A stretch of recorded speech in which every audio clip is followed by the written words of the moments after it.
A touching lesbian love between a female police officer and a female prisoner. The sound of metal scraping against concrete echoed through the corridor as Officer Maya Chen walked past cell block D for the 100th time that month, her eyes inevitably drawn to the woman sitting on the thin mattress in cell 17.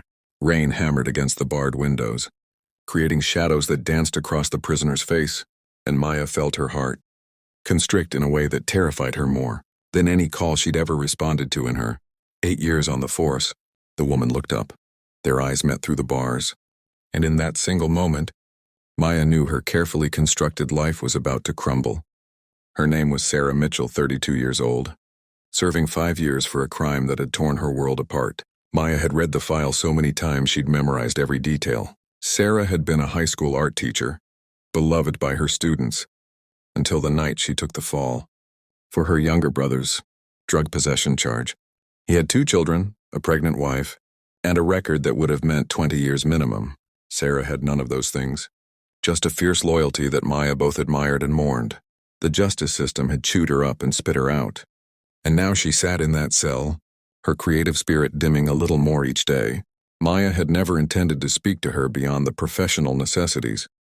She had built walls around herself since childhood, growing up in a conservative family where her truth had to remain buried deep beneath layers of performance and pretense. She'd become a police officer partly to prove something to her father, partly because she believed in protecting people, but mostly because the uniform gave her an identity that asked no questions about who she loved or didn't love. She dated men occasionally, enough to keep suspicions at bay, but her heart had remained locked away, untouched until Sarah. It started with small things. Maya noticed Sarah giving away her dessert portions to an elderly inmate who had trouble eating. She saw how Sarah mediated conflicts between prisoners, using her teacher's instinct to diffuse tensions before they exploded into violence. One day, Maya found Sarah teaching a young inmate to read, using torn pages from old magazines and infinite patience. The girl was barely literate, headed nowhere good, and Sarah was giving her something no one else had bothered to offer. Maya watched from a distance, something cracking open inside her chest. The first real conversation happened during a power outage.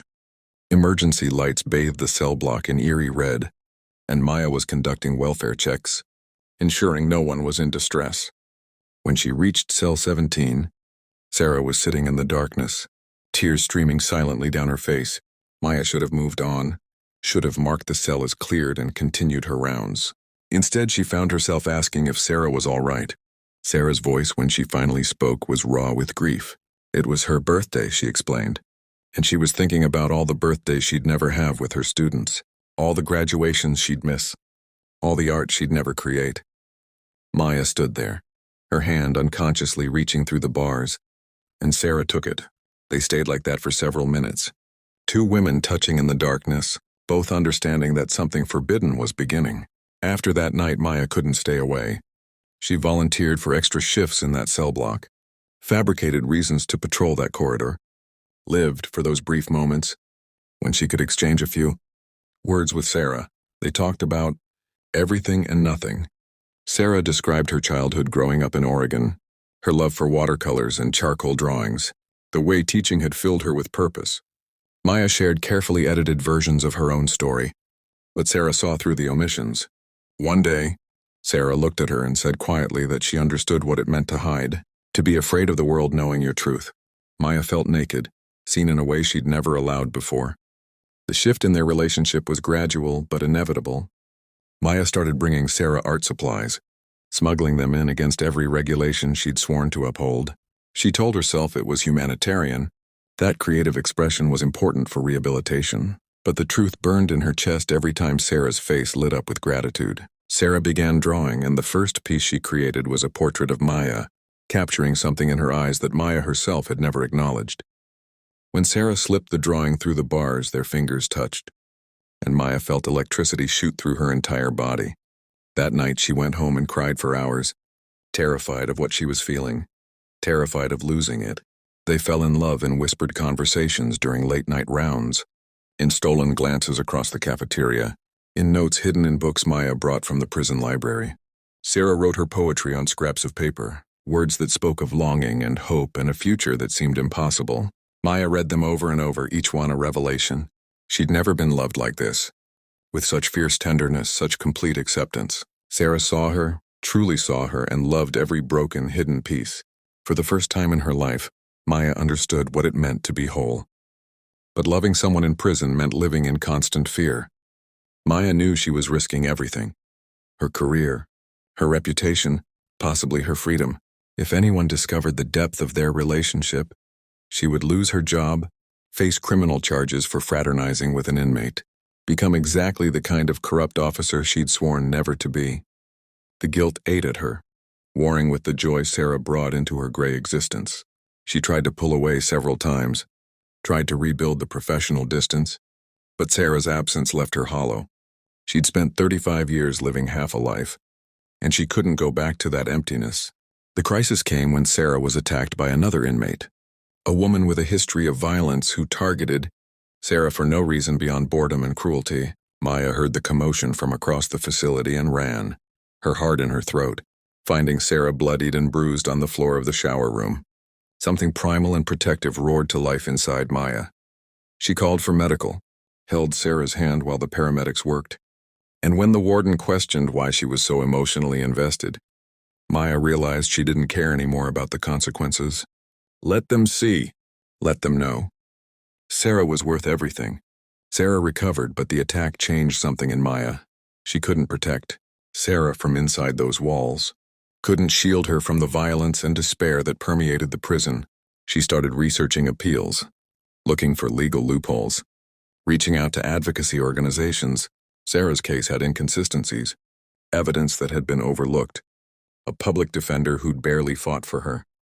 Maya spent her savings on a real lawyer, someone who believed Sarah's story, someone willing to dig deeper. It took 8 months of work, 8 months of hope and disappointment and relentless determination, but they found what they needed. Sarah's brother came forward, finally ready to tell the truth. His conscience no longer able to bear the weight of his sister's sacrifice. The day Sarah was released, Maya was waiting outside the prison gates, no longer in uniform.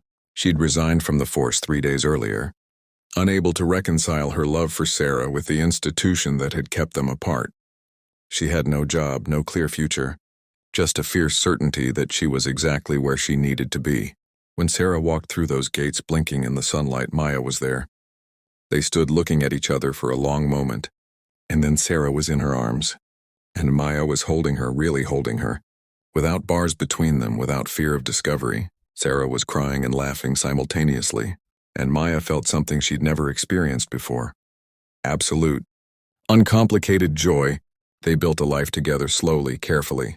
Sarah returned to teaching, working with at-risk youth who reminded her of the young woman she'd taught to read in prison. Maya found work at a nonprofit advocating for criminal justice reform, channeling her insider knowledge into meaningful change. They rented a small apartment with northern light for Sarah's art studio, adopted a rescue dog who slept between them at night, created a home that felt like sanctuary. Sarah painted again, vibrant watercolors that captured hope emerging from darkness, and Maya learned to exist without armor, to be vulnerable, to trust that love didn't always end in loss. Maya's family eventually learned the truth. The conversation was difficult, painful, marked by her father's disappointed silence and her mother's tears. But Maya stood firm, Sarah's hand in hers, refusing to apologize for the greatest truth of her life. Some bridges burned, some relationships fractured, but others surprised her. Her younger brother showed up at their apartment with groceries and acceptance. Her childhood best friend called to say she'd always known and always loved her anyway. Maya learned that living authentically meant losing some people, but it also meant discovering who truly mattered. On their first anniversary together, Sarah created a painting of the moment. They'd first held hands through the bars during the power outage. She'd captured the emergency lights, the shadows, the desperate hope in both their faces.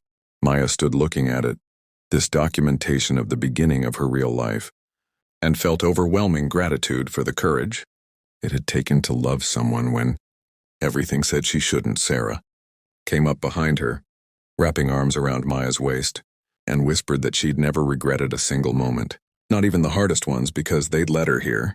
If this story touched your heart, if you believe in love that defies boundaries, if you've ever felt the courage it takes to be true to yourself, please take a moment to like this video and share it with someone who needs to hear this message.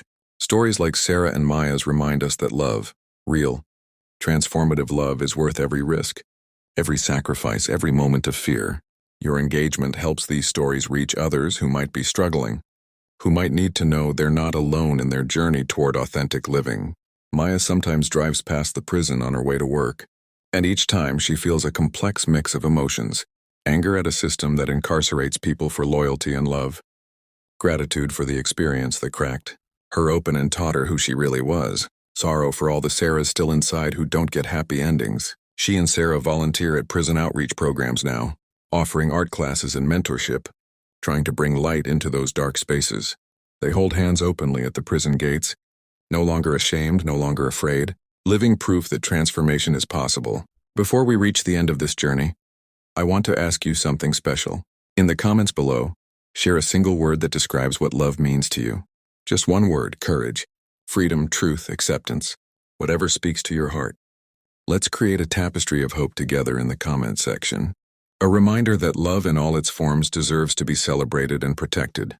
The last scene of their story, if stories truly had endings, would show them in their kitchen on an ordinary Tuesday morning. Sarah is making coffee, paint still under her fingernails from an early studio session, and Maya is reading the newspaper, glasses perched on her nose, their dog's head resting on her foot. Sunlight streams through the window, catching the silver of their matching rings, simple bands they exchanged in a quiet ceremony surrounded by the family they chose. Sarah looks up, catches Maya's eye, and smiles. That same smile that first cracked through Maya's defenses in a prison corridor years ago. Maya smiles back, knowing that she'd walk through those gates again, risk everything again for this moment, this life, this love that saved them both. In the end, that's what love does. It doesn't just find us in our prisons, whether they're made of bars or fear or shame. It sets us free.